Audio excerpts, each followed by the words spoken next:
well written, amateur, illustration. But it's so good. And then there's a final showdown between SpongeBob and Patrick because SpongeBob revives himself in secret because he's also sea sponges can also replicate. Yeah. And so as a sea sponge, he's been hiding his true form the whole time as well. Same as Patrick 1.0. So then all of a sudden you just like see like out of the ground like all these little particles of sea sponge, and then just boom, SpongeBob is back in like his Alpha Prime form. That's awesome. And basically him and Patrick have a kaiju fight for a couple pages. Big kaiju fight. And that's hilarious. Okay, Google, find me SpongeBob manga. Yeah. All right, so who wants to do? How do we want to do the intro? We are recording right now. Well, that whole thing should be in there. Yep.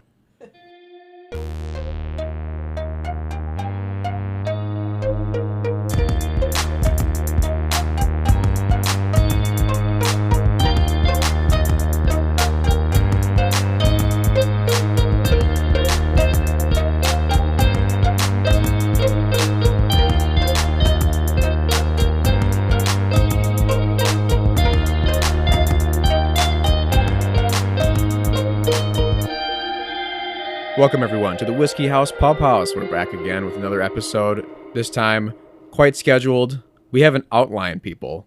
This never happens. Never, ever. Well, actually, we did try those first couple episodes. I think, like, literally the first 3 episodes we had in a quote-unquote outline. Yeah, there was an outline. And they weren't good.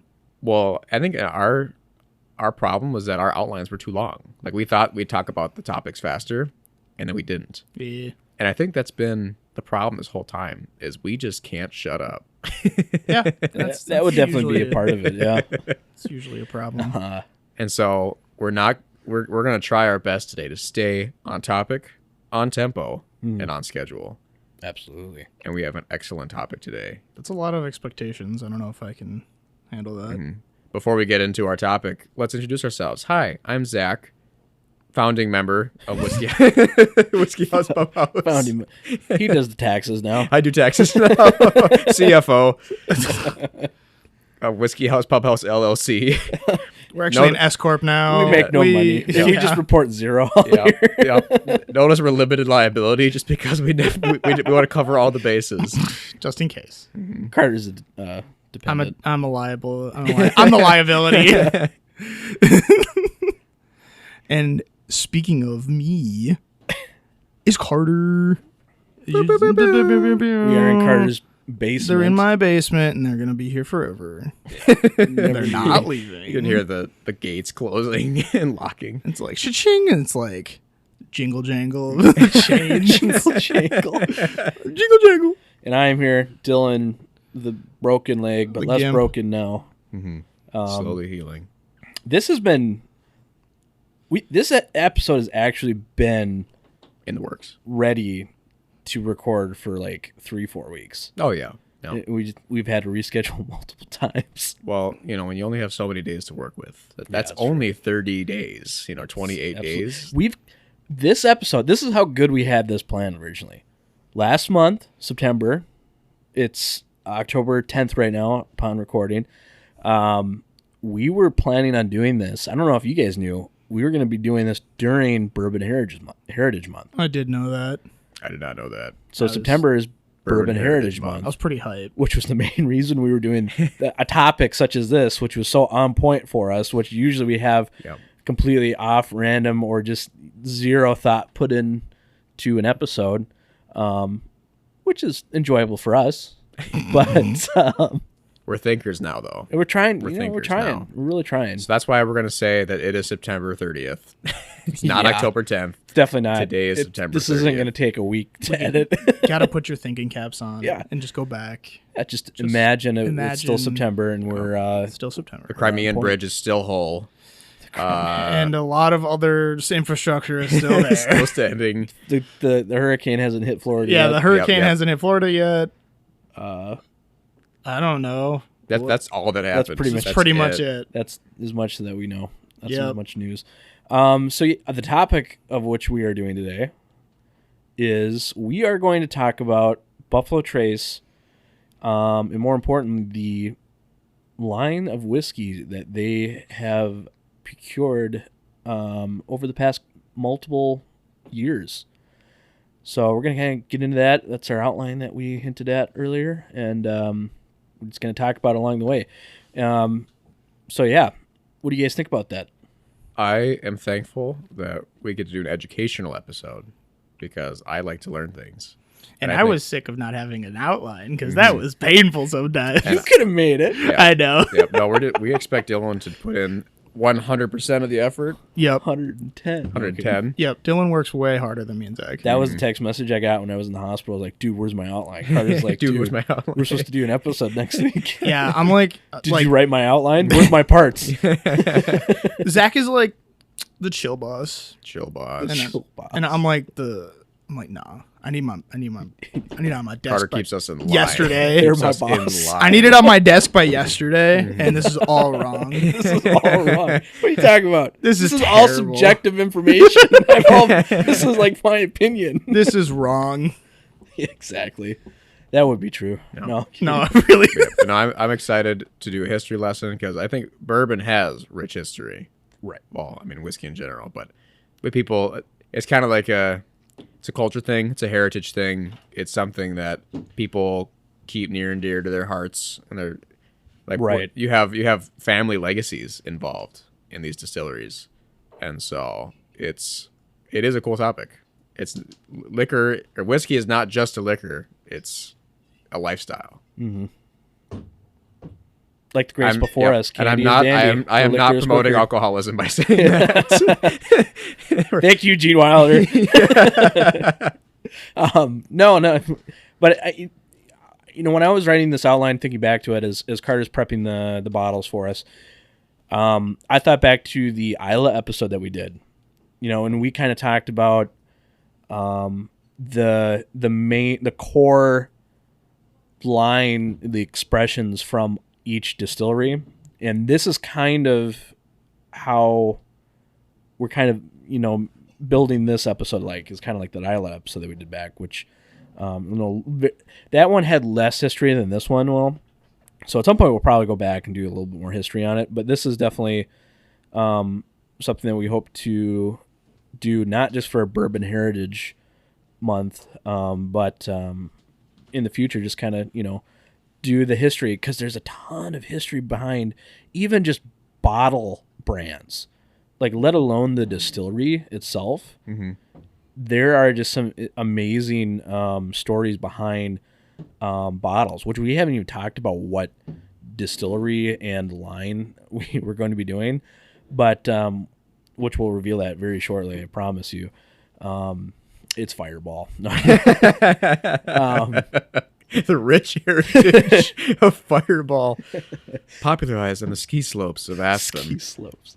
But that's something that I think a lot of people do talk about that. But I think when I got into whiskey, and I'm sure this kind of at some point everyone was at this point where you became familiar with seeing brands, on the shelf, like 1792. You became familiar, like the eye-catching ones, like Old Forester, Woodford Reserve. Yep. But you never knew anything about where they came from and how they became icons in the industry. Yep. And that's, I think, what we're going to start highlighting a little bit, especially in this episode. We're starting off with probably the top dog of branding. Like, we are doing Buffalo Trace, Sazerac Company. And their line items, because it's Bourbon Heritage Month.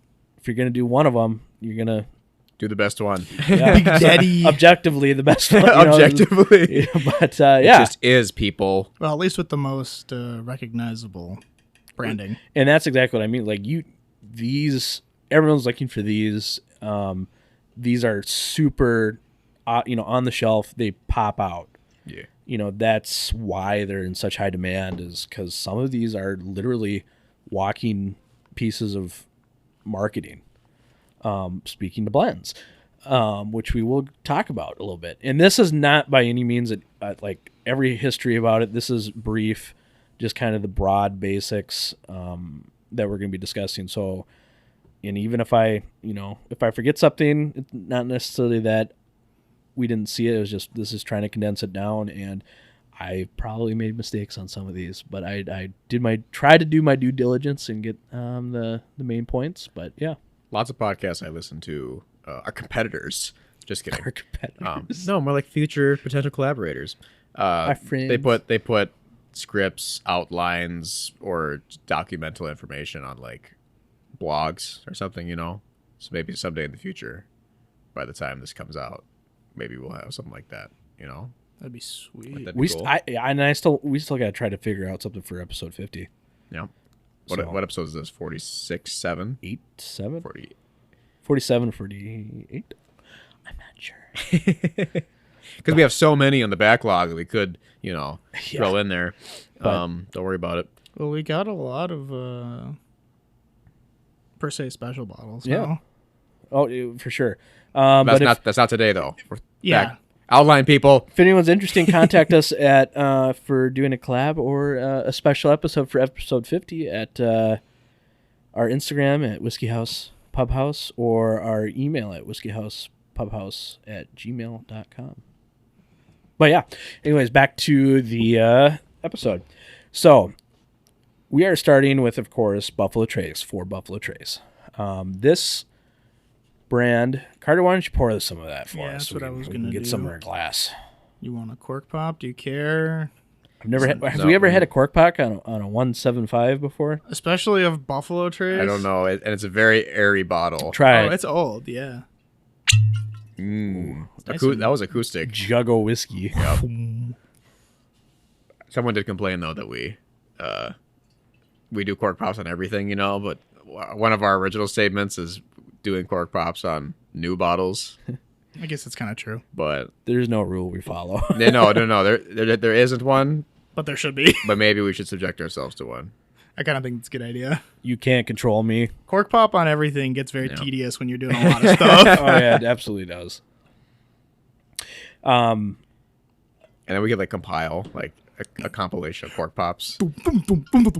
Exactly. And then we could, Duel of Fates. Right. Cork exactly. edition. Edit it to a sound profile. And make I don't know how to It do can be that. when we get on Twitch and then it's our subscription sound. Yeah. Subscriptions. We have such aspirations for this. Yeah, no one's going to do this. Carter, that's your job now. I don't want to run our Twitch channel. Twitch sucks. All right, so Buffalo Trace. There's no particular order we're doing these. This is just how I just wrote it out. So that's why we are doing Buffalo Trace first, is because that's what started, and we're just following the outline that I made. So Buffalo Trace, the brand itself came out in 1999.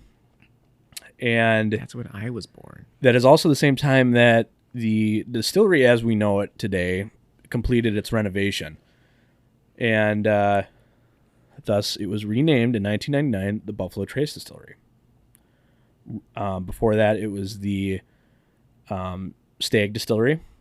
And before that it was the OFC, or Old Fashioned Copper Distillery.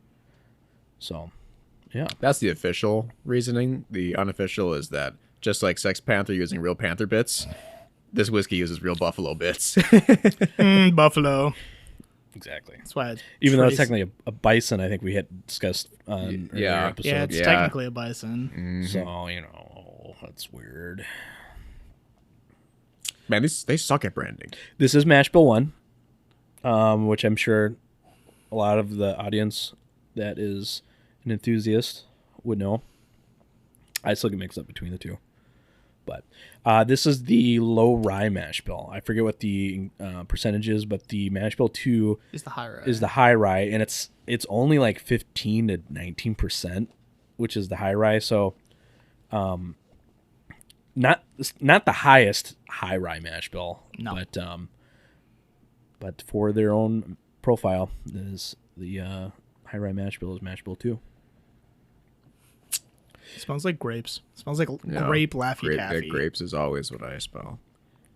Oh, it's just I've said this. I think I've said this before. Like, I really enjoy Buffalo Trace, and I usually prefer it over Eagle Rare, just because it's easier to obtain and it's less likely to be inflated on like the secondary charges. Yeah. You know, you can still find them for $35. But in the single barrels, so good. They are very good. But yeah, I was just trying to find the mash bills real quick, and I might have a picture of them. yeah. did you guys go to the? I legitimately might. You guys went to the Yeah, Buffalo find Trace it. Distillery a couple months ago, right? Yeah. Oh yeah. What I'm reading right now is that for Buffalo Trace they keep it a secret. Not what is the mash bill, but what's in it, the proportions. I see. Yeah. So That's probably the 15 to 19% Yep. is just the Yep. estimate. So these are just guesses by a bunch of different enthusiasts. So yeah, it's all over the place. Some people say 10 to 12% on the second mash bill. Some people say 17 to 19 or 15 to 19. It's higher. It's higher rye. Right. No, all this says is what's in it or what What mash- brands have Yeah. what mash bill? Yep. because it's like mash bill 1 is. Distillery. Oh my God, you're I completely forgot about it. still have that? We'll cut that out. Cut it out. Yeah, I've just got what mash bill goes into what. That is Buffalo Trace, Taylor, Stag, Eagle Rare are all mash bill 1. But technically it says that it's a rye mash.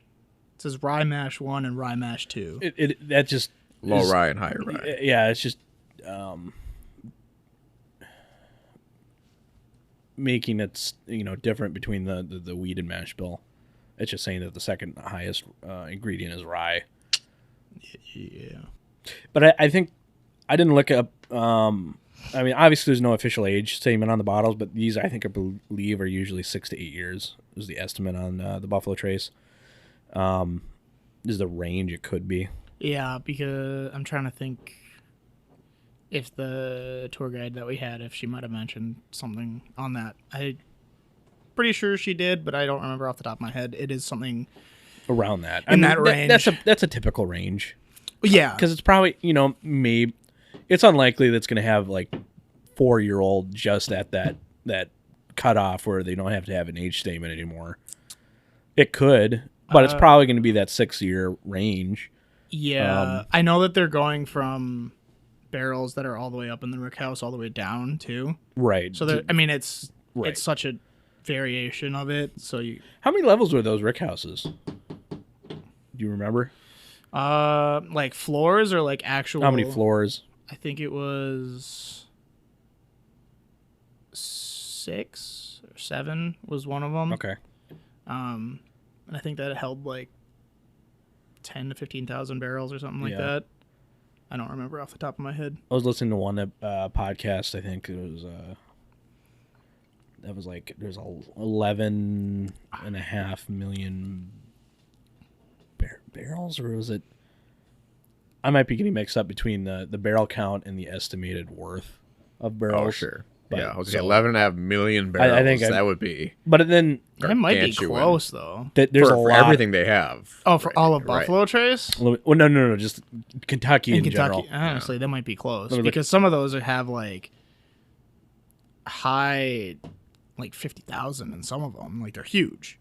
And they're like 8 or 9 stories tall. Yeah, I like to imagine that because that would be what 550 million gallons of whiskey In one state alone. in one state. Like, what lakes could you fill that with? You know, lot. like Wait, how big is Lake Superior by gallons? gallons, fluid ounces. Yeah. What's Lake What's the Superior by fluid ounce fluid of the ounce? Great Lakes? You know somebody measured it out too. Yeah. So there's quick Googling, anywhere from 4.7 million barrels of bourbon in Kentucky to 7.5 million barrels.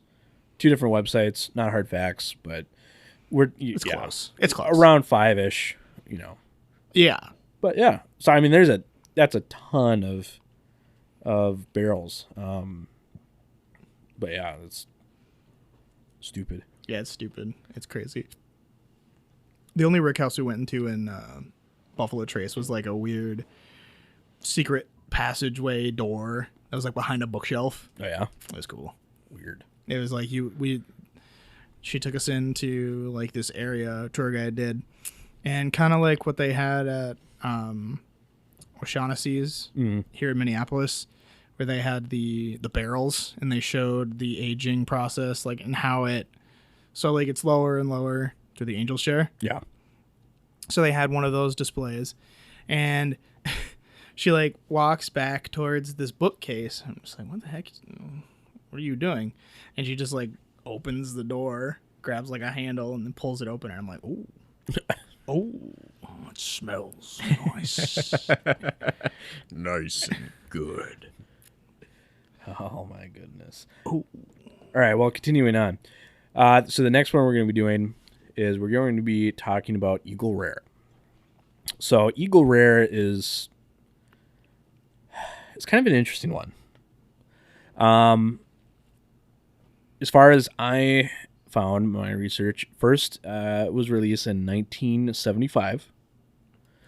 It was first created by the old Pierce Distillery. I already forgot the name on that. But this was owned by Seagram's, and this distillery was what later became Four Roses. So super interesting. That is super interesting. wow, how Seagram's has fell. But well, that's a story on its own that we'll have to talk about, I guess. But the original proofing, and there's a couple different lines of Eagle Rare now, but the original proofing of Eagle Rare was 101. So that 50.5% alcohol. In 1989, Sazerac bought that brand and was sourcing it, and it could be possibly have sourced in 89 from Heaven Hill until Sazerac obtained Buffalo Trace. So there was that little bit of grace period and that they were sourcing it, and once they obtained Buffalo Trace, then it was switched over to Buffalo Trace product. But yeah. I wonder how many of those, 1975 to 1989 bottles there are. Yeah. Yeah, where they're just like, they don't have any, they say that they're from like unknown. Well, I would say distilled in Kentucky or, Yeah.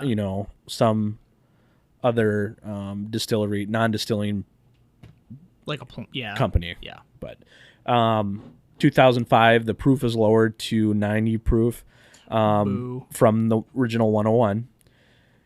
This is, again, Mash Bill 1. So, yeah, I mean, this was released as a competitor for Wild Turkey, thus the 101 proofing.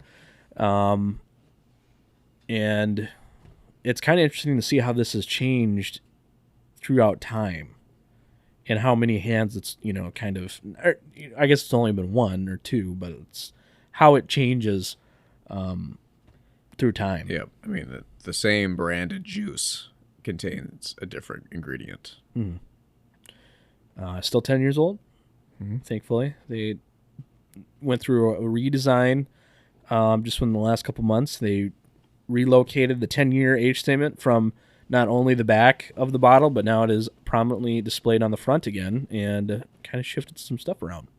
So it's cool. This is the new bottle. This is the new bottle. Yes, it is. That would make sense, because ours is the old one. Yep, the old one still said 10 years, but it was on the back. Yeah.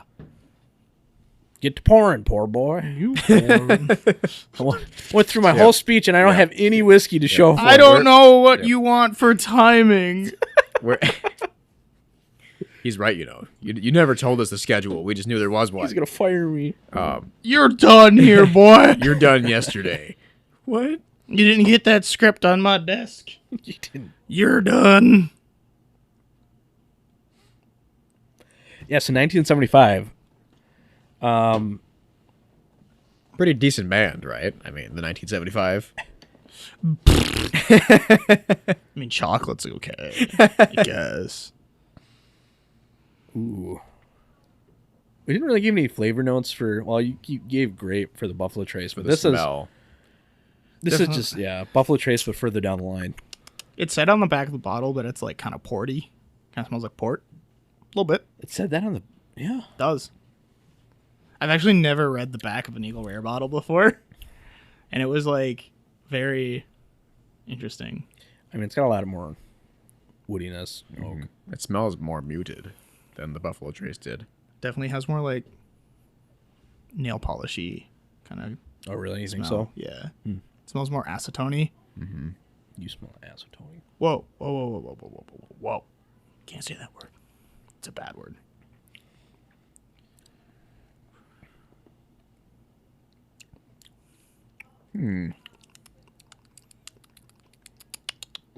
For some reason, I don't like this as much as I used to. Like, I know. Do you like Buffalo Trace more than this?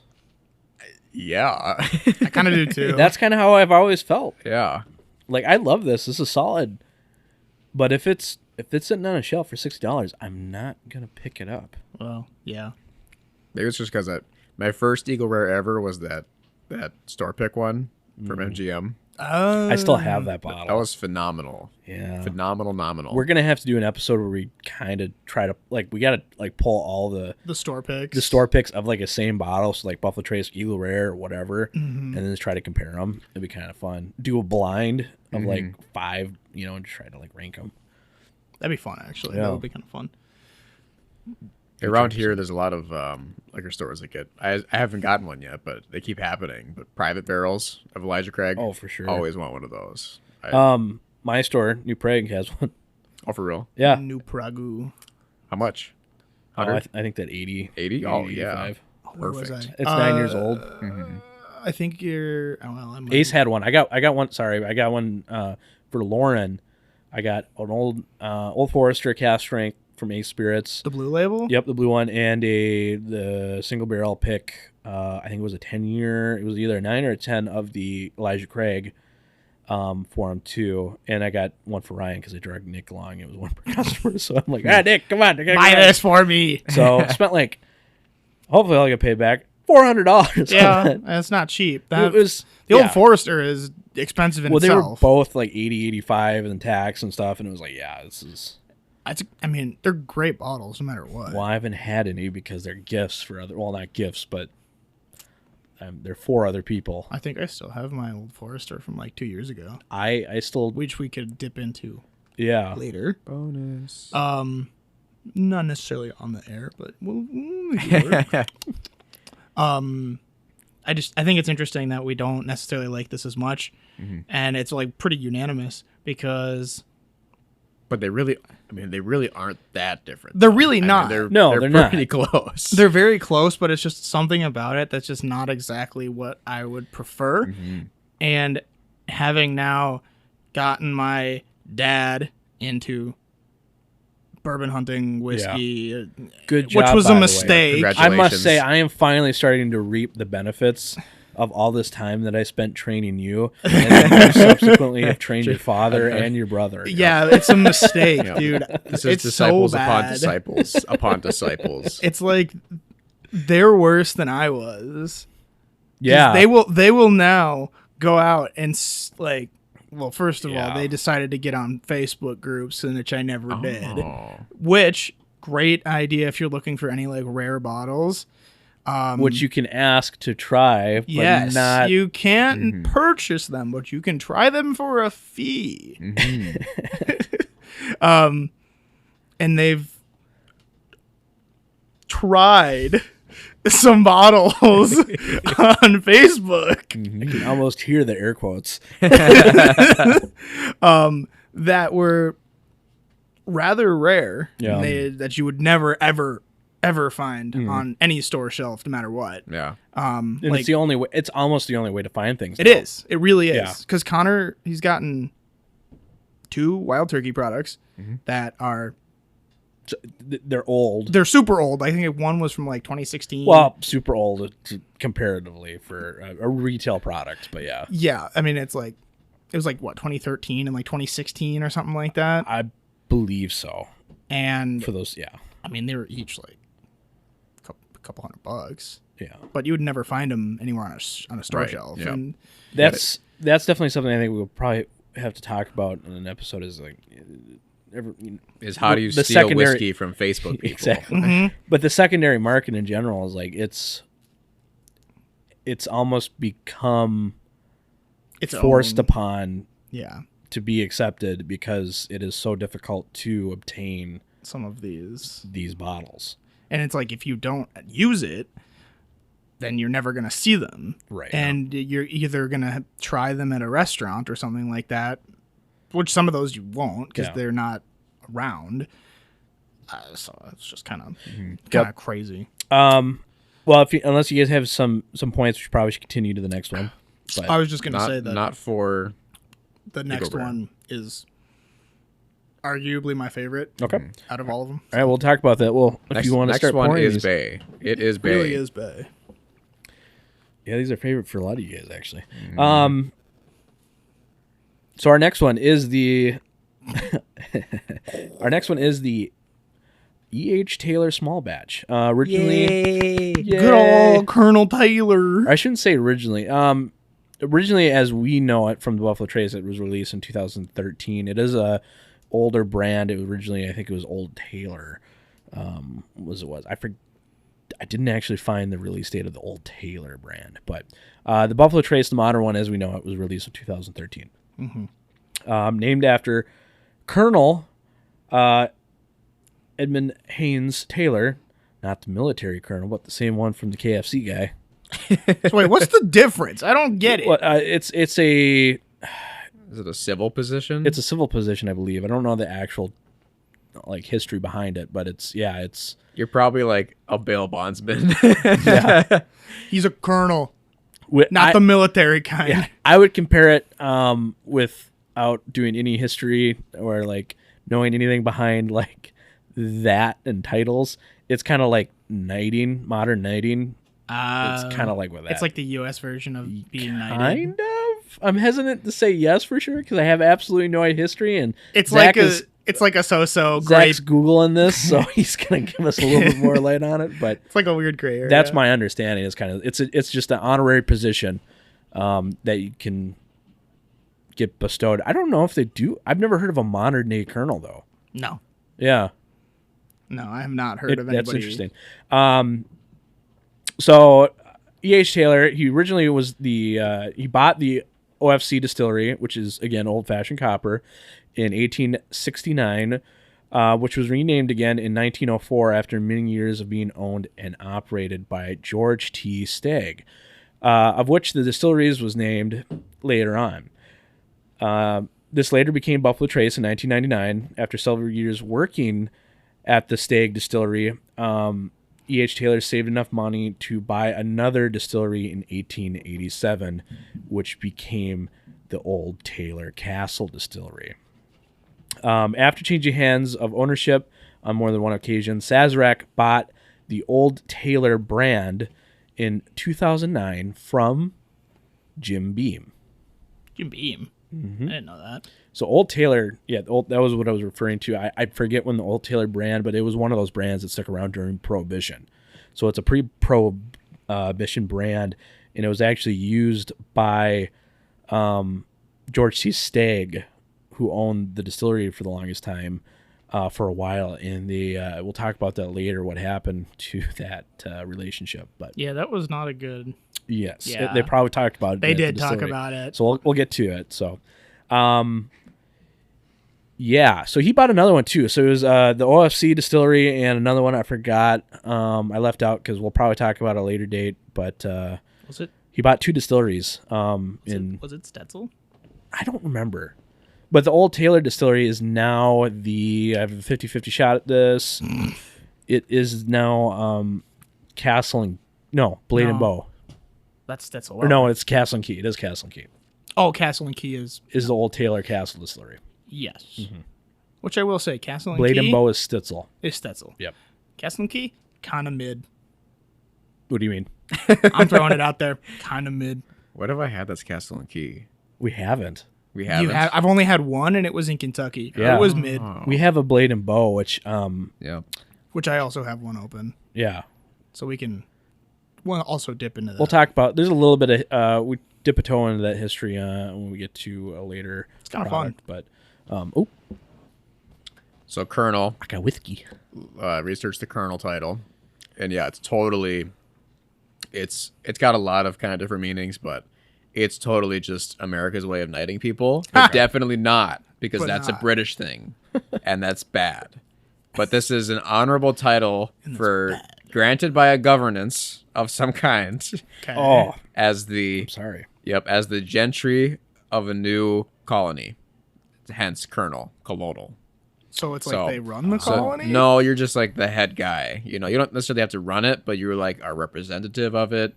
You are the most. How do I put this? I guess I mean when you name when you like in this case when you name a distillery after someone, you don't run the distillery. You're just you're the brand name because you're the most recognizable. So who is shut up, Grandma?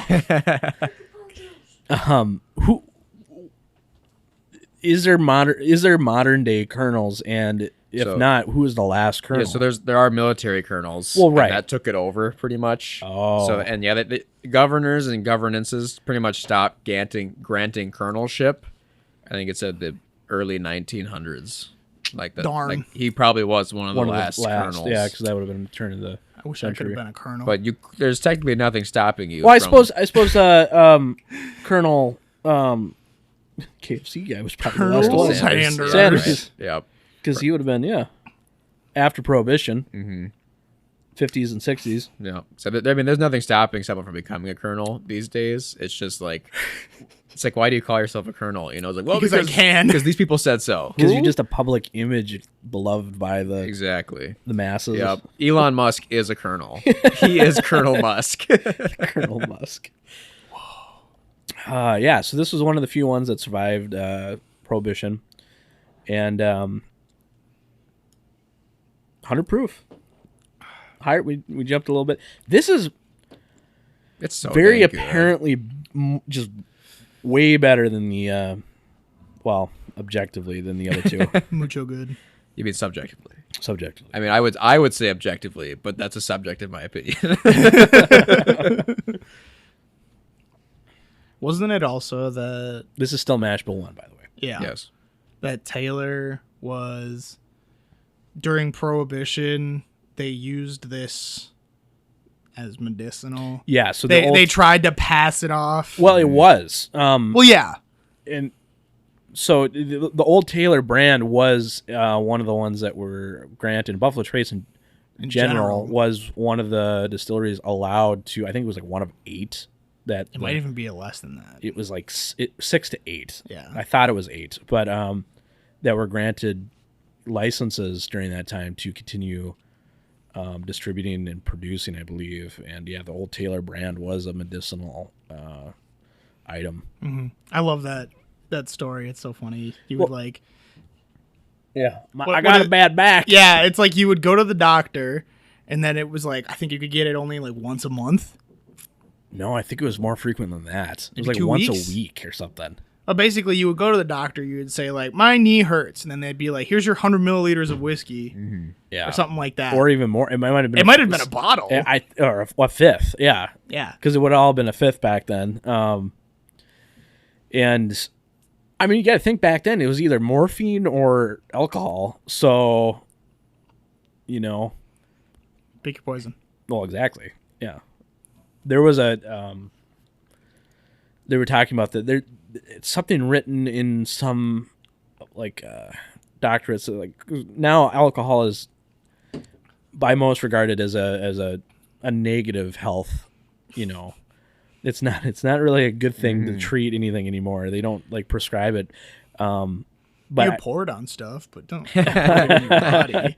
Here's my $50 bottle of Old Taylor. But yeah, it's. There were some cases, it sounds like, where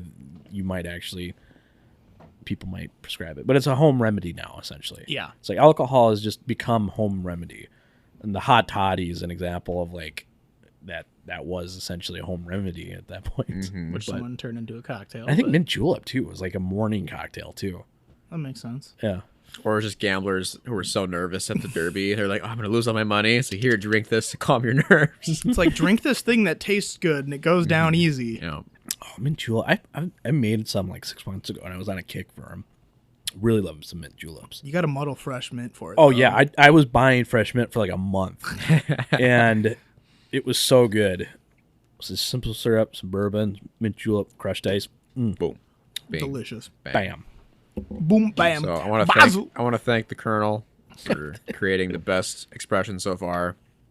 This guy went flat out broke because of this distillery.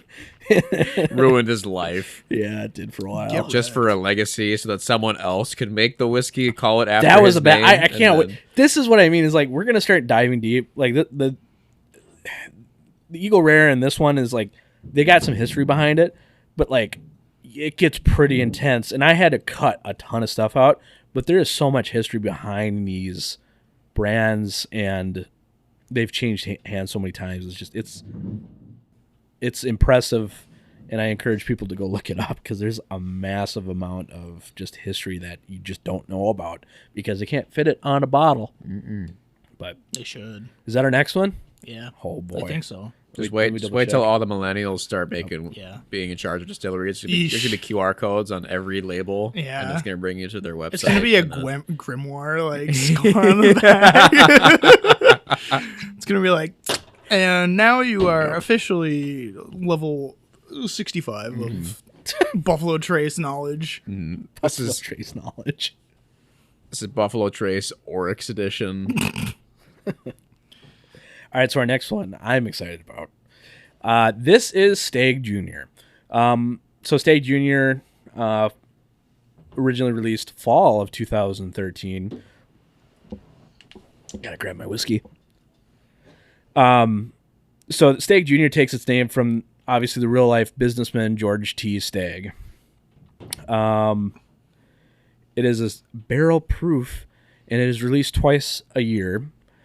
George T. Stagg was originally serving in the Union Army, and after that he moved his family to St. Louis, where he met James Gregory, and they formed a partnership selling whiskey in the United States. In 1873, E.H. Taylor himself fell on hard times and was in considerable debt with Stagg and his business partner. Stagg used that opportunity to change from salesman to distillery owner and producer. This is Mash Bill 1 still, but this is cask strength. Carter, do you mind reading off the batch or proof number on this? Yeah, I can do that. Let's see. We only have the proof number, That's fine. and it's 130.2. Okay. I forget, but you can use that code and look up the release date on that. It might be 2019 or 2020. I forget when this was released, but anyways, not a huge deal. I'm pretty sure this was like one of those. Yeah. So he became a salesman, and kind of found in the right time and bought the distillery. He paid Taylor and got him out of some debt he was in, and essentially bought the distillery from him, and then continued to make Old Taylor whiskey because he used his name, and Taylor at the time was very well known. You got to think that Taylor himself was one of the primary members that was pushing for the Bottle and Bond Act of 1887, I believe, and Stagg rode off of his reputation selling whiskey, and in 1904, I believe, they Taylor essentially started getting legal action taken to get them to change the name and stop using his name on their products. So that's why I believe in 1904 the distillery was changed from OFC to the George T. Stagg Distillery. But that's when it continued its name for almost 100 years. So Also, this has arguably my favorite label, just a good because label. antlers with whatever font that they print that stag in, Times New Roman. yeah, whatever it is, it's just so. level 12. Yep, it commands just like Double space. attention and like whoa. It's that's- Helvetica. Helvetica. Yeah, what are some? It's Calibri. It's actually Ariel. Ariel 12. Ariel 12. Papyrus. Papyrus. Have you seen that SNL skit about Papyrus? Yeah. It's so good. So good. So when I smell this one, it's just so much stronger than the other ones. Yeah. I mean, I guess it's what's the proof on it again? 130. Yeah. It's so much stronger. This one to me, we talked about it before. I This still pops in my head as like a strawberry. Like it's just so pleasant. And the first time I had it, I thought it was like cotton candy. Yeah. And then we tried this some other place, and I didn't get the cotton candy vibe. Because then I also agreed that it was certainly strawberry-like. I first had this at Whiskey Inferno, and that was the first time that I distinctively found oak and wood notes on a whiskey. But I don't know what batch that was. But because you and I still have one that we need to split, and this one is mine. Yep. So it's possible that the other one that we have is the cotton candy flavored one. Yep. Flavored to the note. It's cotton candy. It's got a little bit of just sugar and melted. I took the cork off and just shoved cotton candy down with my finger until it dissolved. This is really thick. It's so sugary. I could feel my teeth dissolving. Yep. Delicious. This is a phenomenal. I think it's to be a daily dram. It is a little too strong. Like this is definitely a special times kind of thing. Oh yeah. And well, that's good because then the less frequent you have it, the more you cherish it. This is a very cherishable bottle. People covet this so much. Like I tell everyone, like if you ever see it, like you have to try this one. Like if any of these, because they're all overpriced. They all are. But if I had to tell you Except at secondary market, I mean, I'm not saying they're the MSR is the MSRs are fantastic. But I mean if you're gonna overpay for one of these, right? I would hit Stag Junior. I would 100% agree. Yeah. Out of this lineup, if you're just I'm sick of waiting, I'm sick of not finding the whiskey I like, I'm just gonna buy an overpriced secondary market one. Yeah. But you don't have enough for all of them. Yeah. Just do the Stag. I've been seeing Eagle Rare anywhere from the 50, which if you really want one, that's more reasonable still. But you can find them for $30. The store that I'll frequent, sometimes you'll see them for $35, and I'm like, why would I ever spend $50 on this one? I'm more of a Scotch drinker anyways, but I could totally see daily drinking the Eagle Rare or the Buffalo Trace. But they're not too dissimilar where I would be like, man, I'm not going to get the Buffalo Trace over the Eagle Rare. It's I'm going to pick up whatever's available and whatever the best price is. Yep. But that Colonel Taylor is, compared to those two, it's phenomenal. So if you can find that for $50, which I haven't been able to find for the last year, it's just unobtainium almost. Yeah.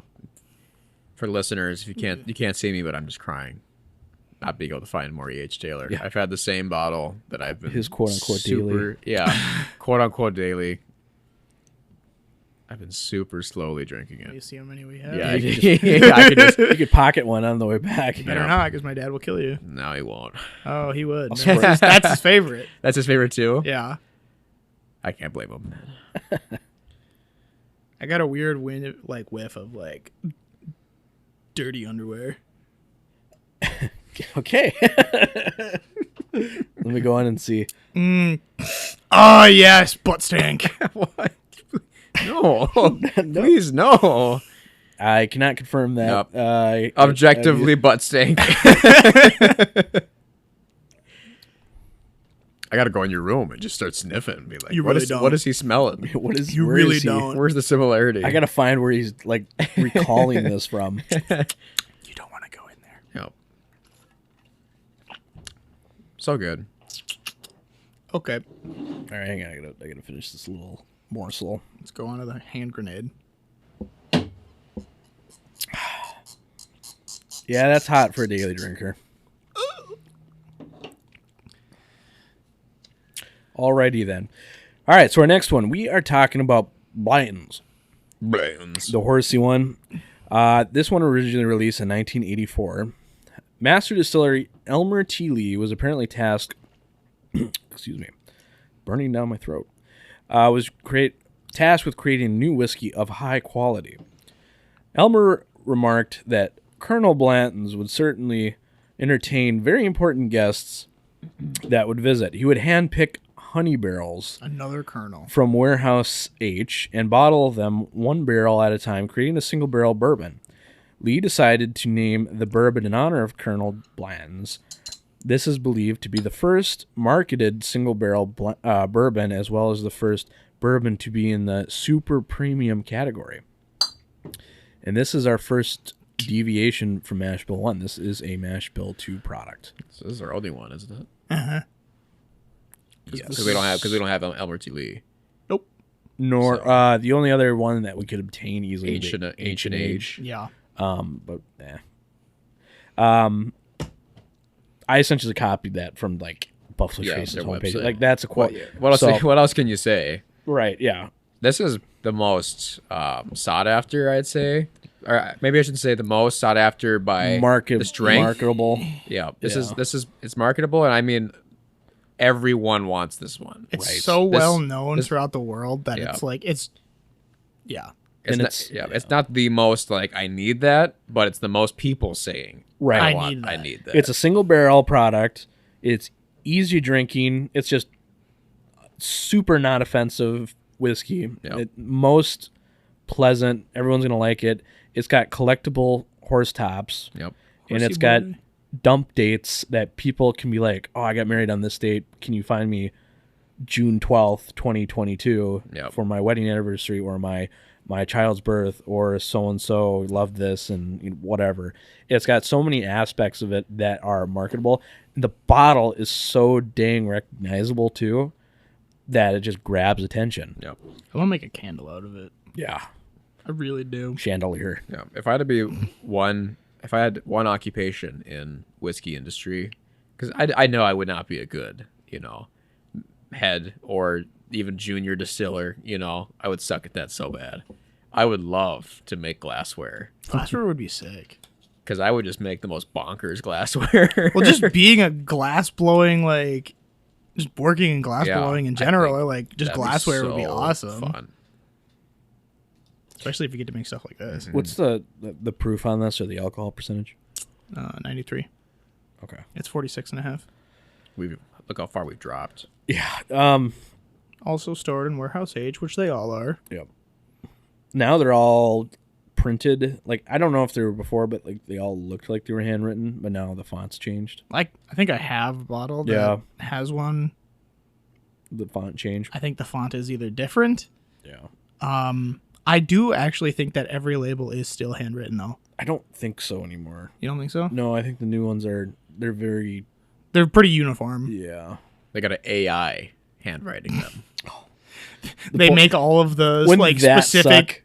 That's the AI that takes over the world. Is the one from Buffalo Trace, the handwriting one. Yeah. When we went, good times. When we saw the bottling plant for this at Buffalo Trace, it was super cool. Yeah, it was really cool because they have their specific barrels. I think they had like 4 or 5 barrels that were sitting on, basically a track, and then they would roll them down and dump them. Yeah, and all of these bottles were sitting in big cardboard boxes, unlabeled. Right, and it was like no corks in them. They were just straight glass. Boxes of corks. It was crazy. It was super cool. Plus they had like a huge display, like a kind of like a trophy cabinet that was like specifically for like the special, like the Japanese Blantons, and they had like the straight from Elmer, the barrel, the gold. Yeah, like Elmer T. Lee was in there. They had like the what is it called? Rock Hill. No, not Rock Hill, but what is it the antique collection? Like the William LaRue? Yeah, the BTAC collection, Buffalo Trace Antique, yeah. Yeah, so it was the antique collection was in there. Just like some really special bottles that you really don't see ever that were on display there. It was pretty cool. Man, I would love to get like the Blanton's Gold or Straight from the Barrel or just any of the BTAC bottles. Yeah. I actually know a guy that we met him on Facebook. Actually, we did. I'm not even joking. We actually did. We're best friends. The guy that we got one of the bottles from tried. You traded. Yeah. Yeah. For one of the wild turkey things that we Carter's just just dancing around. Like, bought. No. with candy. Yes, with candy. With favors. With V-Bucks. We bought them with V-Bucks. V-Bucks. That sounds worse. Yeah, it does sound Spot with favors. No. No. He is doing like a charity event this year, and I don't know if he somehow got them directly from Buffalo Trace, or if he Bought the glass and then refilled it. no. Yeah. I don't know how he got them. Either he got them through a liquor store that somehow got these and he paid through the nose for them, or he bought them from Buffalo Trace. But I think he had a Thomas H. Handy. Mm-hmm. He had a William LaRue. Mm-hmm. He had a George T. Stagg. He had an Eagle Rare 17. I think he had an Eagle Rare 17. That was one thing I forgot to mention about the Eagle Rare is the Eagle Rare 17 is 101 proof. They brought that back for 2019, 2018. They raised the proof on that, but sorry. No. But he was like, saying that one of his friends, they do a charity, and he was expecting to bring like 70 grand in with those bottles alone, and I'm just like, holy crap, that's ridiculous. We had at that restaurant I think it was the William LaRue and was it Sazerac? What was the other one? No, we had George T. Stagg? We had George T. Stagg. So it was William LaRue and George T. Stagg. I think we might have. No, we didn't have Handy there. I also had Elmer T. Lee there recently. Okay. Yeah. And it was, honestly, it was phenomenal. Oh, yeah. It was probably one of the best Buffalo Trace products I've ever had. Really? Yeah. Mash Bill 2 at 50% alcohol. It was so freaking good. Yeah. Like, it was the best. Yep. I had it at that Sock Dillinger. It's in their special safe. Oh, that was terrible. Where is it? It's the the Tequila Butcher. Oh, really? Their back room. They had Elmer T. I thought that was Stock and Dollar. What was it? Sock Dillinger. Oh. Or Sock Dillinger. Is that what it's called? It's a really silly name. That's funny. So they have like they got top shelf, for like good stuff, Yeah. and then they have it's like a captain's wheel safe, where it spins an unnecessary amount of times to open it. And then in there is like, that's the barkeep's owner's special collection, stuff only he. So I just said like, hey, like, do you have anything like, because I was asking for just how many Elijah Craig barrel proofs they have. I was asking for BTAC. I was asking for Weller. He's like, no, we don't have it. So he's like, sorry, like I wish, but no.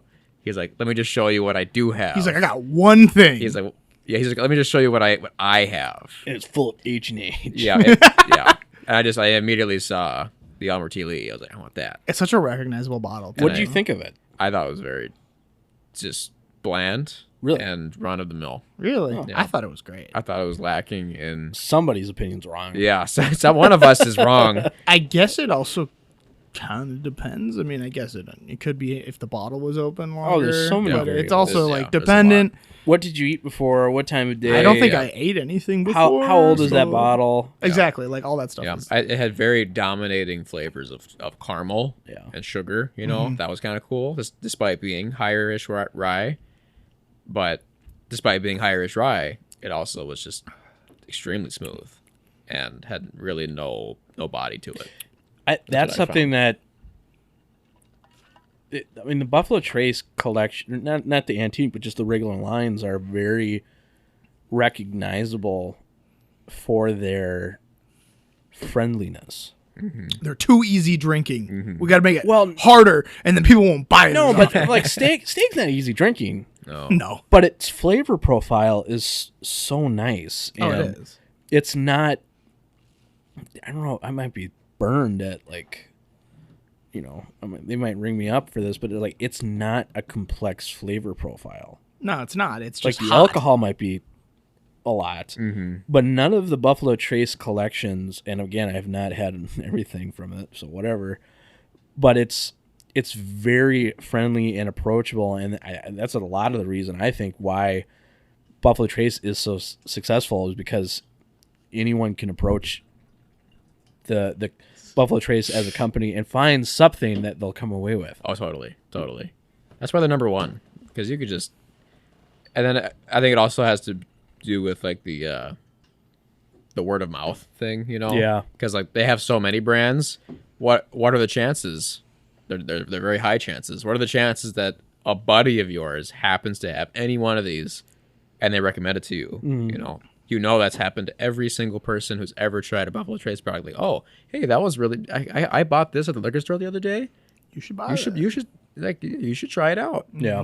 I've heard that from multiple people, and I'm like, oh, I have. then- I have tried that. Yeah. And then you've got the one friend that has like a Pappy 12-year, and then you want to like strangle them. And I know like 3 of them. Yeah. And I hate them. I'm trying to rope my supervisor at work. He doesn't drink, but he is owed a bunch of favors by the owner of Zips Liquor in Minneapolis. Ooh, Zips. Actually, Zip. actually, if you've never been to Zips, Zips slaps. Right. Like it's really good. Yeah, so that the owner of that owes my supervisor like a bunch of favors. And so when he used to drink, he used to ask for just not even, rare stuff, just like large quantities of beer and drinks, you know, like I want free stuff. Yeah.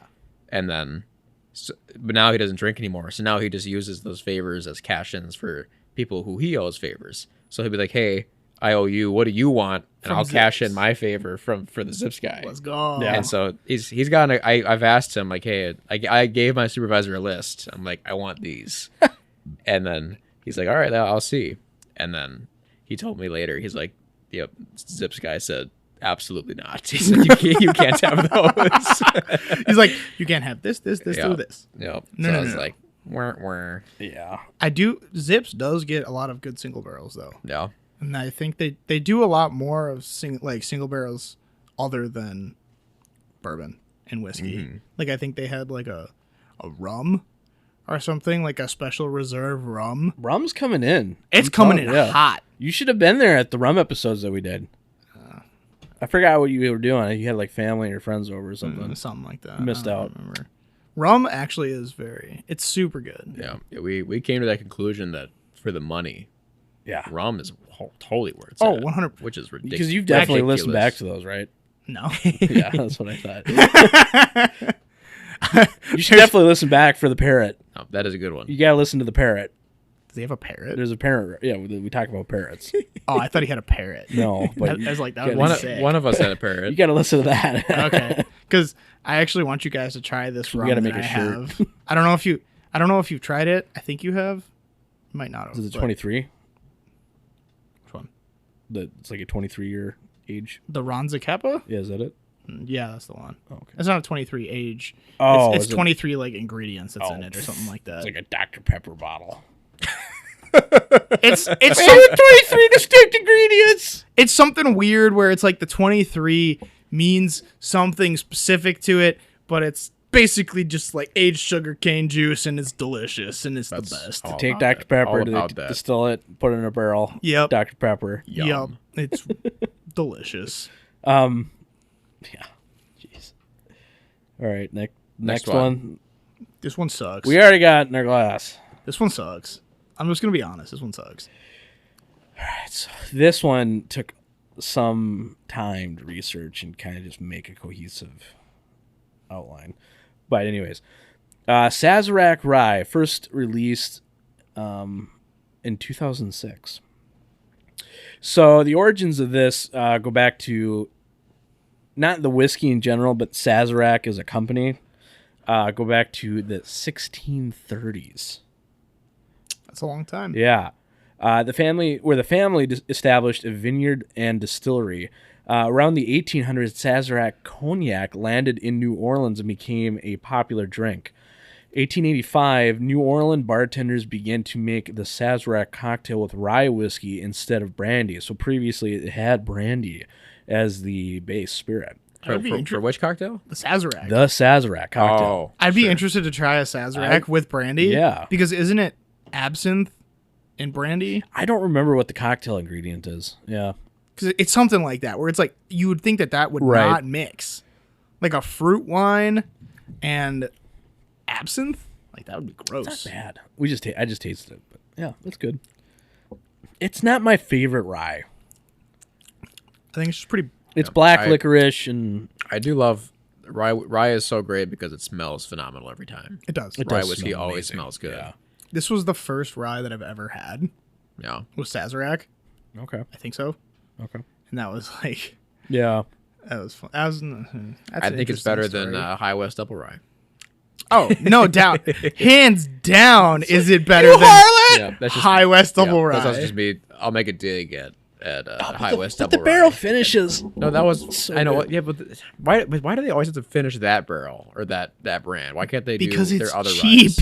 Yeah. Because they make so much of it, and it's dirt cheap for them to make, probably. So they just throw it in a barrel for a couple of years or something, and they're just like, here, send it out for an extra $20. Yeah. We're gonna have to do a High West episode and just because I have so many that we haven't tried yet. And I have a lot of High West that we haven't tried yet. I got like a bourbon that rested in a peated barrel, which I'm guessing is probably the Scotch barrels that they use in the campfire. That, by the way, re-released and now is available again. They re-released Campfire? Yep. Yo! So I remember when we were like freaking out because we were like, we're set. I still have the one of the original label. I still have mine too. Yeah, so the new ones are out and they reamped all the labels for everything. Yeah. So is it kind of like the geometric shape one? No, that they not have? the geometric. That was just for the rendezvous, I believe. Oh. Was it just for the rendezvous? Yeah. Okay. But I like that label. But- It's a Cool lot. label. But like before, this is getting off a little off topic. But the labels before were kind of like, remember those I Spy books?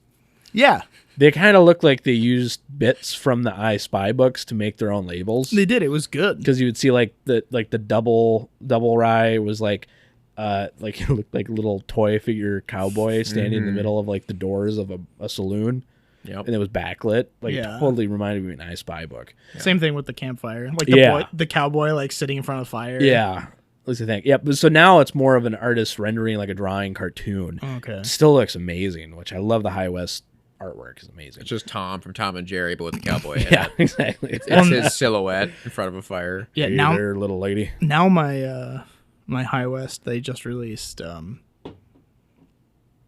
Midwinters again. I know. I talked to the MGM owner, and he's expecting December For the one for Midwinters. near Was work, just two. or where near where Yeah. you guys are?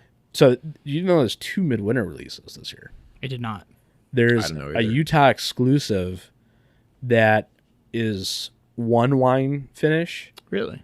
It was a new wine finishing that's in the main release, but as a accent, not the main finishing. Interesting.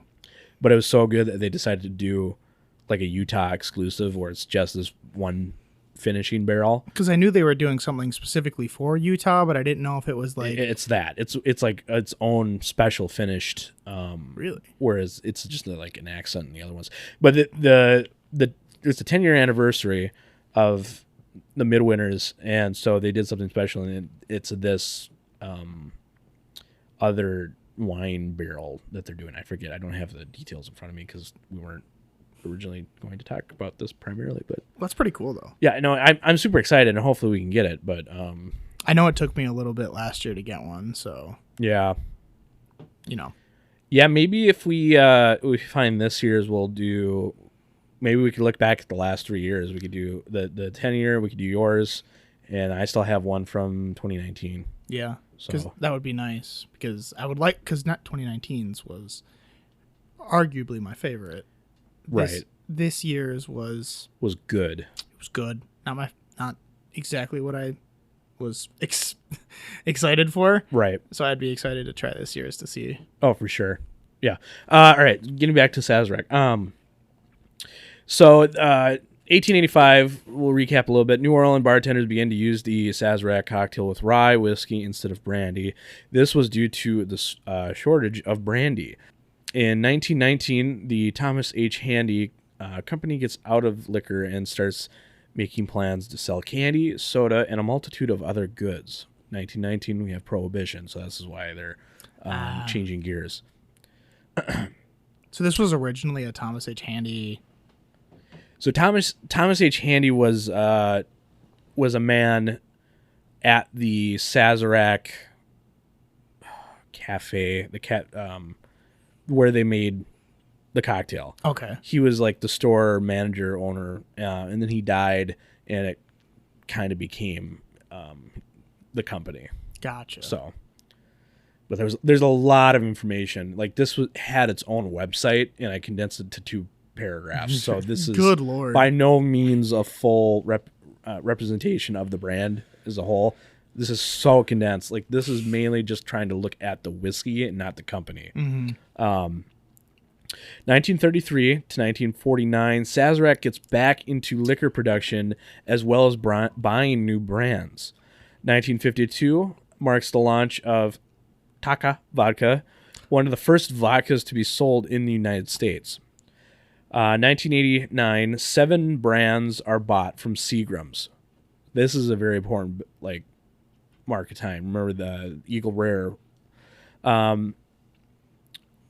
So the 7 brands that were purchased from Seagram's: Benchmark Bourbon, Eagle Rare Bourbon, Carstairs Whiskey, James Foxy Canadian Whiskey, Crown Russ Vodka, Nikolai Vodka, and Dr. McKillicuddy's Schnapps. That sounds disgusting. I thought I remember. I've heard of that. When I was doing research on Dr. McGillicuddy's Snaps? I was doing research on Henry McKenna. And Henry McKenna was owned by Seagram's for a little while until Heaven Hill bought the brand. Yeah. And I thought that was around that time as well, but maybe not. But yeah, so Seagram's, I forget what happened to Seagram's, but Seagram's was a huge identity, and then it I'm gonna have to look into it, but that's where Four Roses was. Four Roses was a Seagram brand. Branded as Four Roses or branded as something that Seagram's had it as? I think Four Roses was a brand. Interesting. Because what was that distillery? Remember that we talked about it in Eagle Rare. Oh, yeah. That became Four Roses. Yeah. So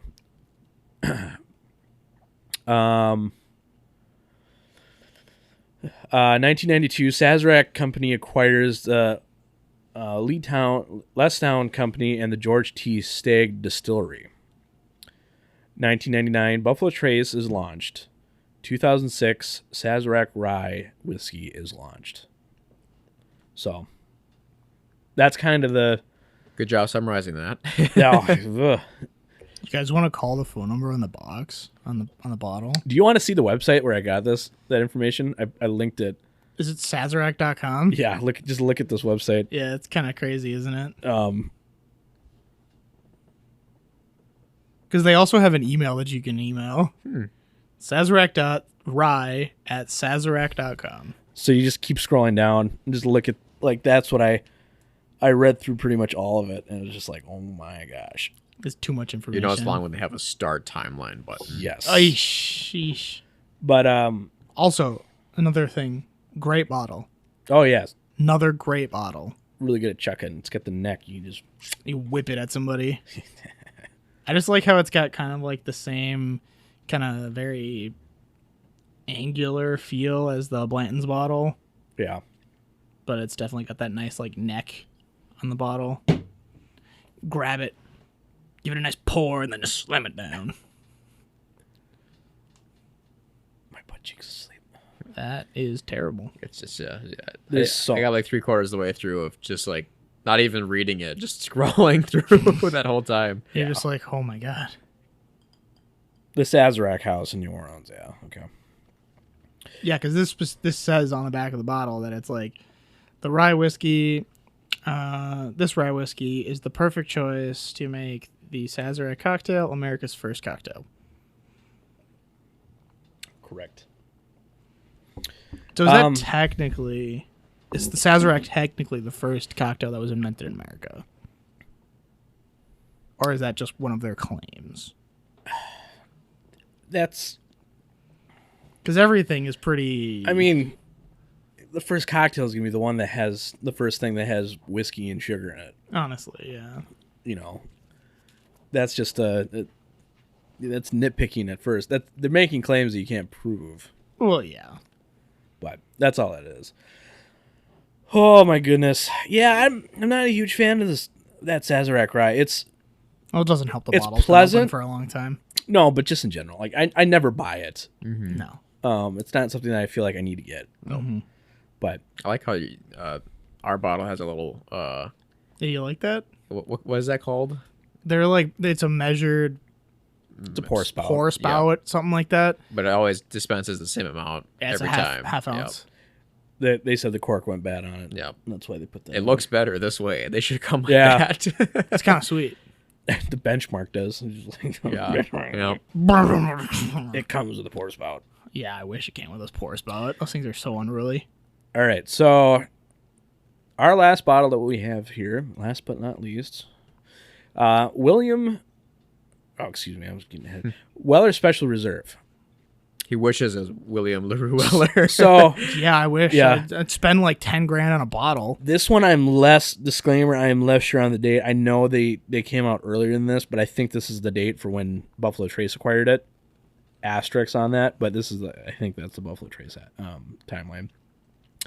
Released 1991. The brand was named after William LaRue Weller, who is credited with being the first to produce bourbon where wheat was used instead of rye in the mash bill. Apparently first made in 1849, originally created by the Stitzel Weller Distilling Company. Julian Van Winkle, later known as Pappy, was hired as a salesman for W.L. Weller and Sons Company in 1893. A few years after Weller's death, Pappy bought the company along with Alexander Farmsley. Later in 1935, the pair merged with another distillery to form the Stitzel Weller Distilling Co. This is the wheated mash bill. And then before, obviously, that was the rye mash bill. So, yeah, lot of history here that I didn't bother looking up. Same mash bill as Pappy. Yep. So It's just Pappy. it's young Pappy. $25 Pappy. Yeah, I wish this was $25. Well, MSR. Well, I mean, I guess Did you buy this from the Facebook man, too? no. I bought this from the distillery. How much was it at the distillery? I think like $30. Oh yeah. That's that much. No, but that's a 20% markup. That's a lot. Jeez. Well, it's like, I'm trying to Drive remember. down to distillery on all that gas, and you can't afford the $5 markup. That was like $40. What? MSR. That's MSR. That's below MSR. No, I know. The Taylor was like 40. This was, I think, If you say 30. it's something like that. It was like 40 to like The Eagle Rare he's 35. Yeah. Eagle Rare. The Buffalo Trace, I think, might have been 30. There's a sticker on there. You're reading it. No. There's This literally a sticker This on isn't there. from the distillery. This is something else. Right. Because we only bought 750s from the distillery. This was something that my dad bought somewhere else. Yeah. And what the Blantons, I think, was like 70. 50. I don't feel bad drinking these anymore at all. I'm gonna buy a house across the street from Buffalo Trace. I mean, Even though it's like what? You're limited to like one bottle a month. or one something? bottle per 90 days, Oh, 3 months. Oh, my goodness. which kind of sucked because Yeah. the great thing was that when we were there, it was all different. It was different every single day, Right. which was awesome. Yeah. And they didn't release Sazerac, which was perfect. Yeah. Mm-hmm. So, one of each bottle every 90 days? yeah. Oh, yeah. So it's like one day will be Weller, the next day Yeah. will be and Buffalo Trace is you can get one every day. Right.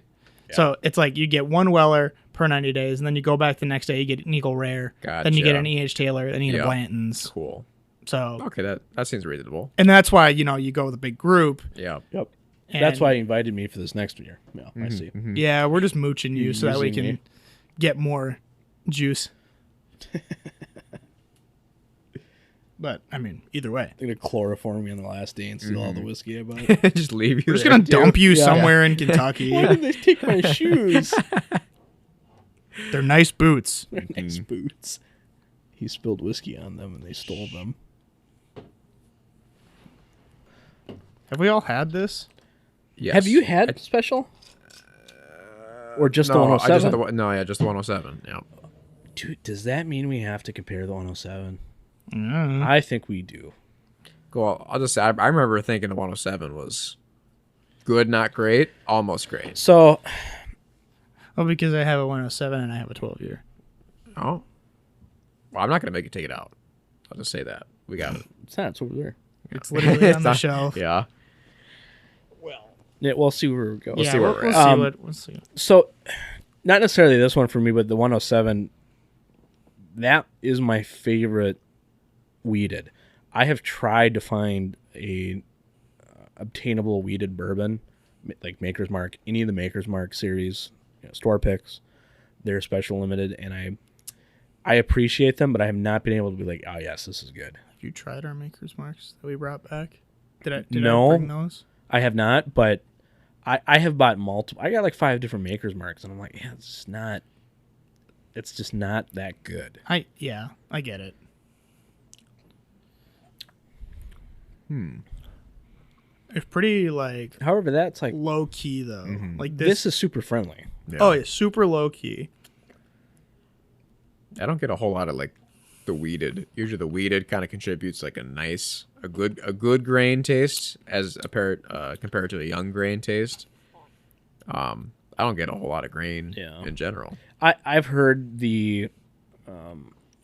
what the weeded mash bill does is it's not the wheat is not contributing to the flavor so much as you're just tasting the absence of the rye as well as the corn more. Mm-hmm. So it's sweeter. That's what I've heard. And by no means am I an authority. If I like, activate every single taste bud that I can, if I flex my tongue.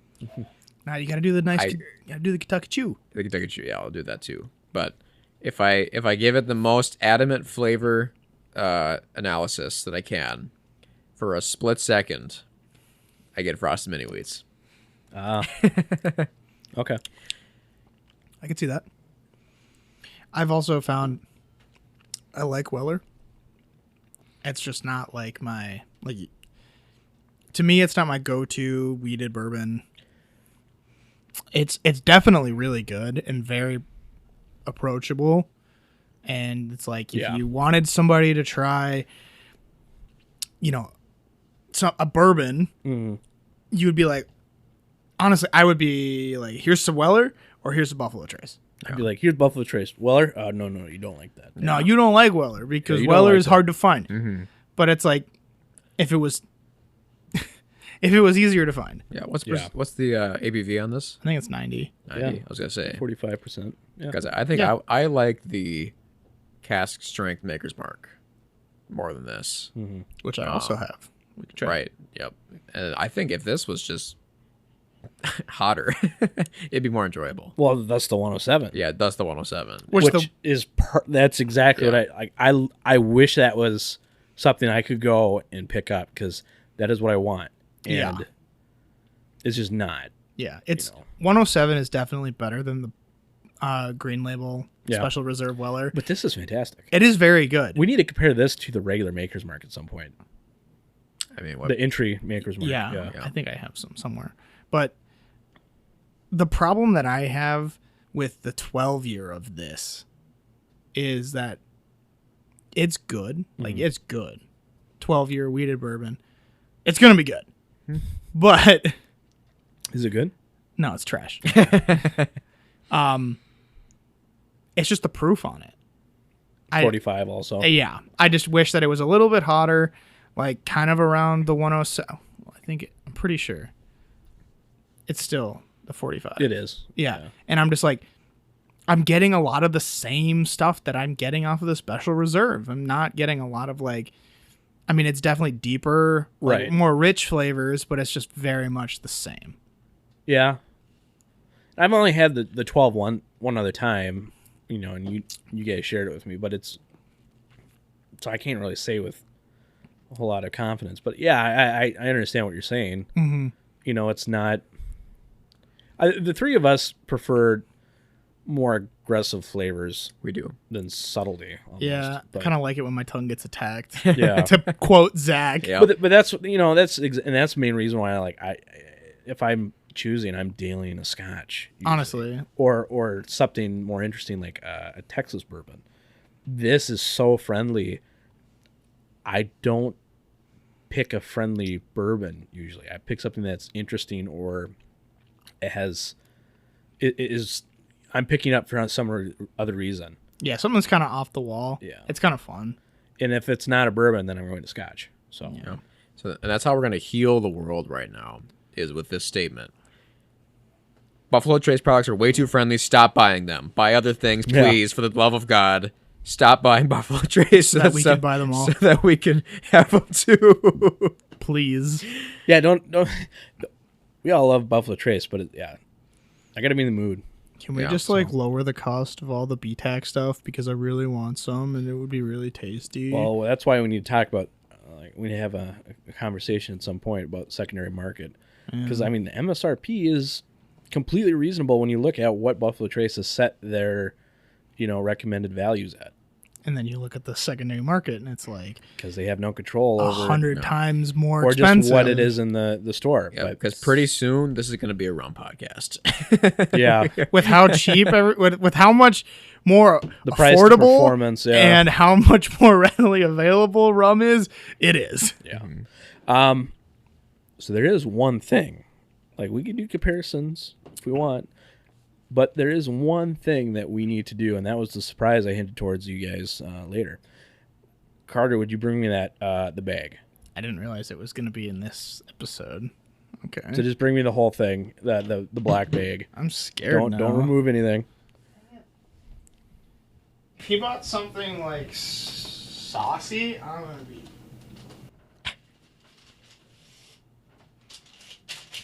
Bet you didn't know Fireball was a BTAC. Yeah.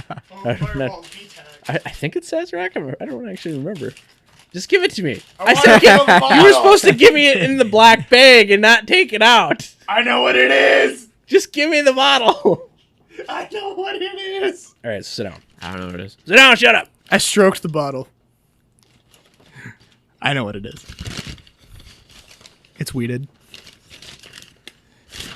I knew it. What? I knew it. What? How? When? All right, Where? So for this. When? Who? I knew it. Who?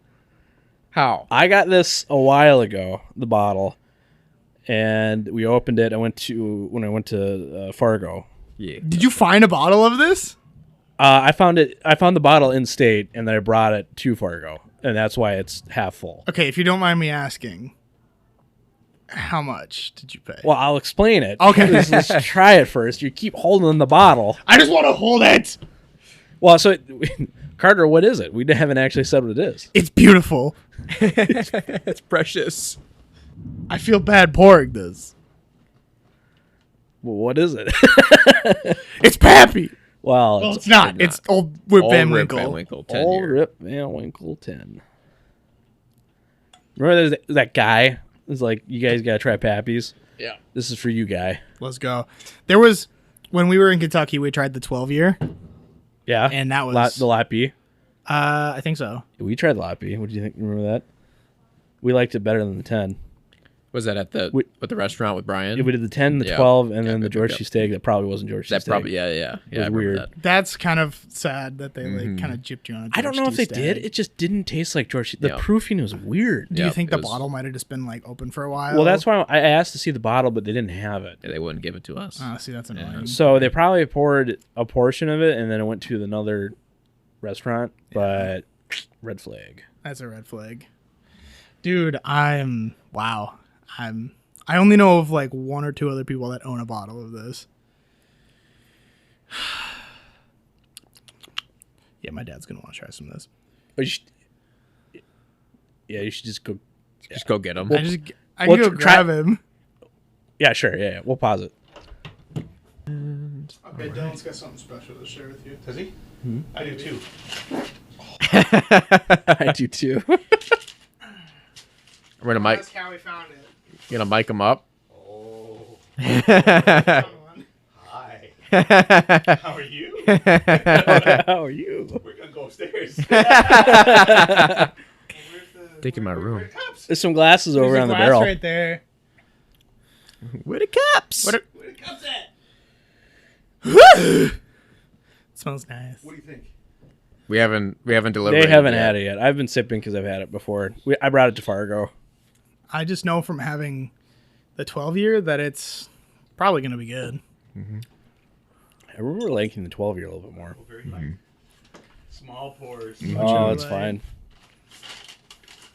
Well, I just thought it was funny. You brought down the What? The pores? Yeah, they're over there. Are they working? Yeah, this works just great. Especially on that bottle.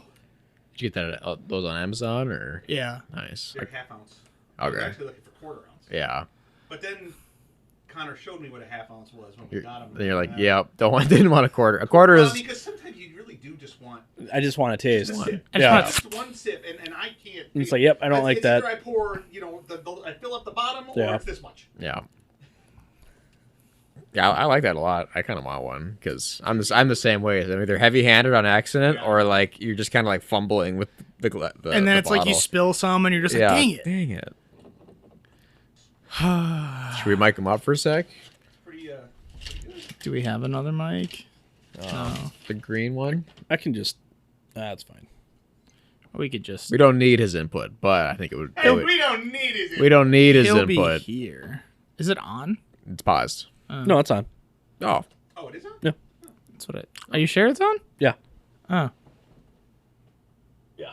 Okay. Well, I guess it is on. I picked it back up when the gates came down. gotcha. Yes, Pappy. All right. Delicious. Let's try it, Zach. Well, you guys have been holding on to it this whole time. Yeah. I just got way too much in my mouth. That was annoying. 10 summers old. Asleep many years in the woods. Or the wood. So what year was that bottled? I have no idea. Bottling date?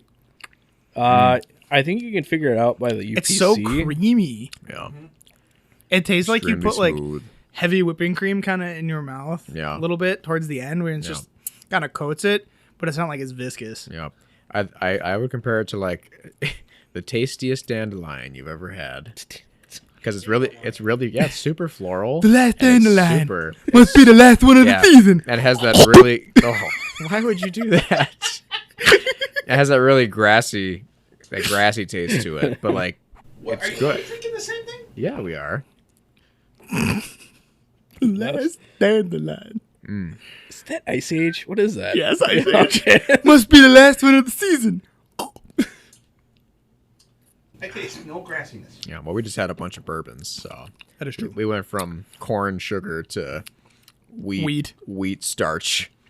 Wheat You know, starch. I do favor the wheated bourbons. Although That's that. I we do kind of like a lot of rye, but this is just, you could drink this all day. It's so smooth. Yeah, but it depends on how much you got the bottle for. Well, yeah. So, I don't really have much information. It falls under the same thing as Weller for this bottle, the history. It's the same mash bill. Right. No, but we're doing like a little bit of history behind the brands, and the brand itself, the old rep is similar to the Weller brand. Is partnership with William LaRue, and then got bought up and became a Buffalo Trace Sazerac and Buffalo Trace juice. But at some point, maybe we'd do a more in-depth history on Pappy, and then Stitzel Weller for that matter. But what? That's where Weller came from. Is Stitzel Weller. Right. Yep. So what? Looking back at this, takeaways, things you guys liked, For the whole. just the whole setup, I'm and gonna then try. like Yeah. top three, maybe. Okay. My summary was, because Buffalo Trace is really friendly, the hotter the better, as far as flavor profiles and for my enjoyment. Okay. So, and I definitely, I'm not a weeded guy. Like, I really like this old Rip Van Winkle, but like it's like comparing two different classes to me. Unfortunately, it's like the best weeded is not as good as a regular bourbon, which Right. is sad because for as much as I know there's people out there that have better flavor profiles than me or better palates, and then I see. and they'll see through Yeah. my folly. But so I'm gonna say number 3 is the Buffalo Trace. Okay. Number 2 is the Rip. Number 1 is no. Number 3 is the Rip. Number 2 is I'm a Stag. Yeah, of course, Stag. Number 2 is Stag. Number 1 is E.H. Taylor. Yeah. Do we That's it. compare? You gotta kind of compare. I mean, Gotta kinda. It I is mean- the 12 year. I guess it's kind of like the comparison of the actual like Pappy. Because I would think this is along I'll let the you guys- Pappy, the Pappy lines. Have you opened the one that I bought, No, I or is have this not. just yours? Okay. Just a little bit. Get some of yours whenever- I got something else you should try, Henry, too, after the podcast. Yeah, and this is the one that I still haven't paid him back for. It's mine, so. Well, I know, but Well, I he still- knows where you live, so. That's kind of scary. I made a mess of myself. So Weller 12 comes from the Weller 12. Oh yeah. Did you shoot it? Wait, what? He didn't pour that much. Okay. Shoot some Weller. I'm still letting the rip Is that 45? finish. This I Yeah, think it's, so. it's 45. Why is it?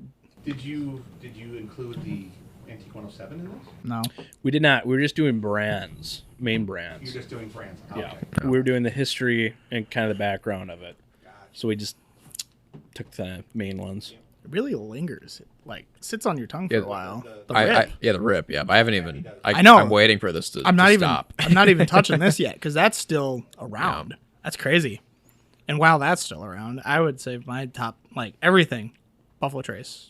So Great. your top three in summary while Yeah. we're waiting for the lingering flavors. Yeah, great. Everything great. Right. Yep. Top three, I would probably have to go.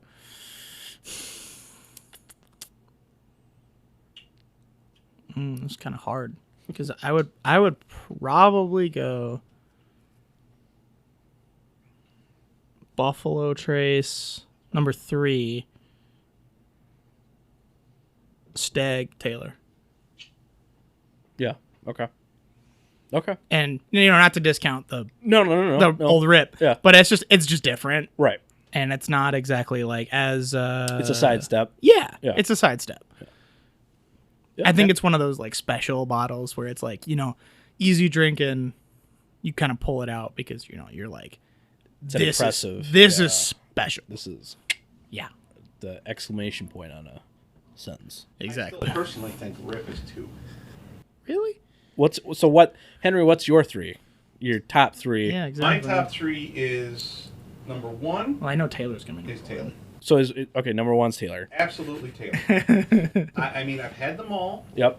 I think Taylor by far blows them all away.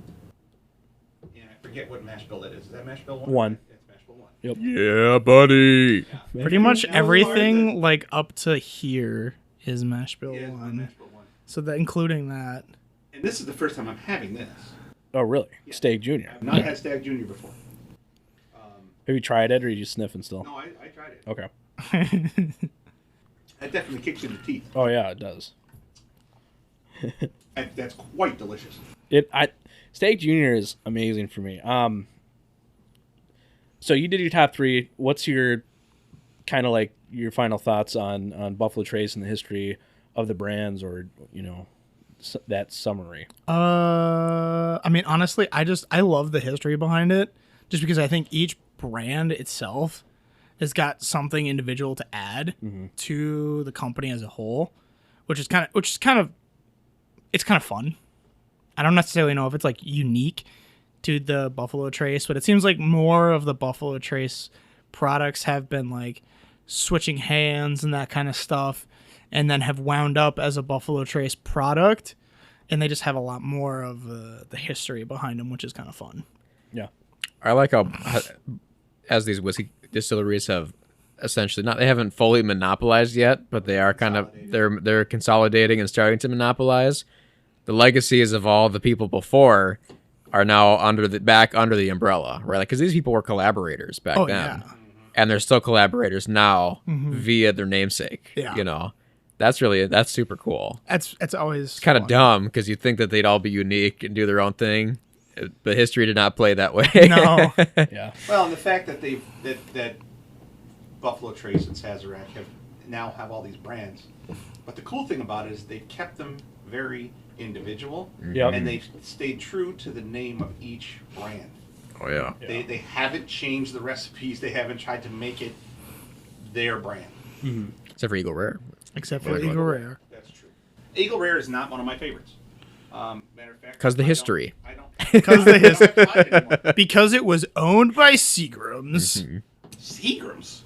Yes. It originally was made by what became Four Roses. Oh. See, not another one of my not favorite bourbons. Depends on the flavor. Depends on the flavor. They got a lot. But I get that, yeah. I guess my top three. I think we're looking at, it's kind of interesting because we all agree on like the favorites of Buffalo Trace, but the way we rate them, I think is interesting how different it is. Because I would say my top is probably like Stag, then that's kind of tough. Stag, and then probably Taylor, and then it's kind of a toss up between because I enjoy how easy Blanton's is,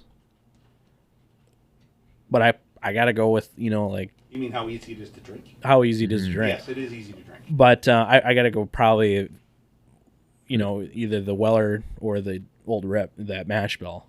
Yeah, the 107, the Weller 107 is just It is pretty phenomenal. 7 is by far, well, of course, I've only had 3 of them. right. Or 4. Yeah, I haven't had CPBY or, The Full Proof. no, I've had Full Proof. We've had Full Proof. I've tasted Full Proof. Oh.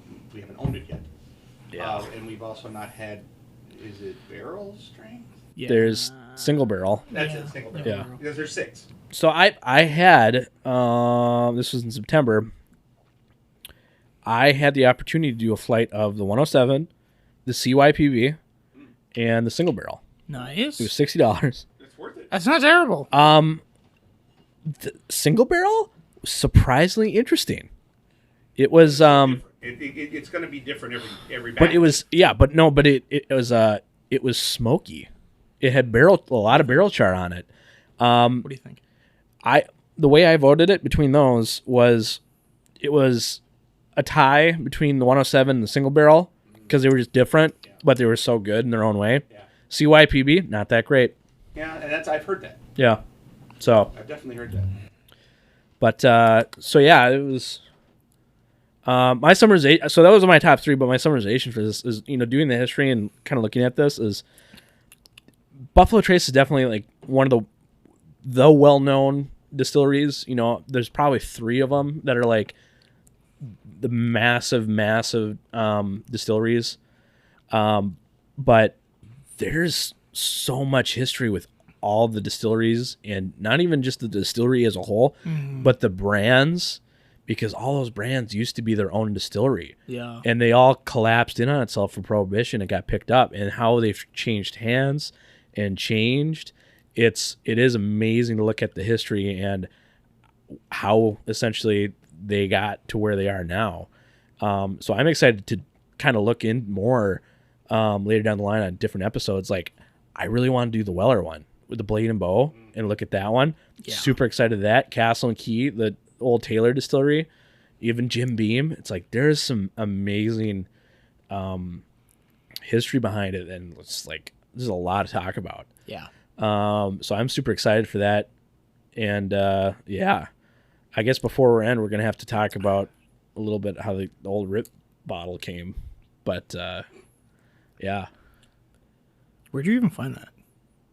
So it started with the Weller tasting. Okay. So the single barrel CYPB, COPB. 107. So that was at Whiskey Inferno. Oh, that's right. I remember that being advertised. They had also previously a Old Rip tasting. Okay. Lot B 10 and like a Stag or something. They didn't have those left, but all they had was the 10 left over. And they had a bottle up on the shelf. You did not buy a bottle from And it Whiskey had about an Inferno. ounce left. And I was with Brian, Brooklyn, and myself. And we're like, hey, Brian asked the bartender, like, what do you guys do with the empty bottles? I'm like, give them away or throw them away, whatever. It's like, yeah. And they're like, yeah, if you buy the last ounce, we'll give you the bottle. And they're like, oh, really? So I bought the last ounce. That's where the bottle came from. But the contents. I never said I told you I got the bottle. Never said that he bought the juice. So, like I said, I did bring this to Fargo. What I did, To get the juice. and I'm sorry, I tricked you a little bit, but it's good. There's more to explain. So, Lauren, Rachel's brother, really likes bourbon. And I brought some stuff, and I'm like, you know what? Hey, I should try to make a blend and bring this to Lauren and his brothers and stuff. They'll super happy and freak out a little bit. What this is a blend of Eagle Rare, Maker's Mark Store Pick, and Isaac Bowman Port Finish, which, if you know your bourbon, Isaac Bowman is they source the low wines from Buffalo Trace Distillery, and then they do the cuts in Virginia. That is port. So that's what it is. That's pretty close. And yeah, Thank you so much for tricking me. You did a great job. That was that- honestly really good. Well, 'cause really- that tastes just like the taste test we did at the restaurant. That tastes like rip. That tastes good. so I'm sorry for deceiving you, but It's still good. it was very funny to bring to Fargo and watch that. But and I really wanted to get that guy that said try Pappy's. Still impossible to try Pappy's. So this is the closest way we can do it. Like I said, I know a couple people. We know places in Kentucky. Sweet. We got Facebook friends. But just kind of like, dudes, Blending. blending. Pretty legit. You can get close. It's by no means like this is right on, but There are some recipes out there Yeah. with the Weller brands. Yeah. I kinda to wanna- get close to Pappy. I want them to take that. I want to take it to Lance's. I want to try the actual 10-year and compare them. Compare them. I wish we could. That would be very interesting if we could compare this blend. I wonder if. But Honestly, Yeah, I was gonna say. I wonder if Lance would let us do Talking that. about Lance, Talking about Lance. oh, he's bringing it over. I think the only way you could tell right away that might not be is it doesn't seem like it's quite the right proof. That's what I was going to say. It's a little less. And, hot. Then 107. Yeah. So I'll be honest. It was a little hotter after I just blended it, and now that it's mellowed, it's been 3 weeks. I'm like, oh yeah, like that was the first time I tried it in 3 weeks. I'm like, ooh, this is lower than I remember it being. But It's otherwise, still pretty dang good. Yeah. So yeah, that was Great job. Great job. It's been a long episode. Yep. That's 2 blending wins for Dylan. Yeah, no kidding. We'll start our own brand one day. Yep. Just blended things. Just random crap. That It'd be a lot easier than starting. Dylan a decides to distillery. blend together. Let's do this. Yeah. Well, if we start with all good whiskeys, then it's, Yeah. That's always gonna be good. Right. Yeah. So thank you for joining us on this. Hold on.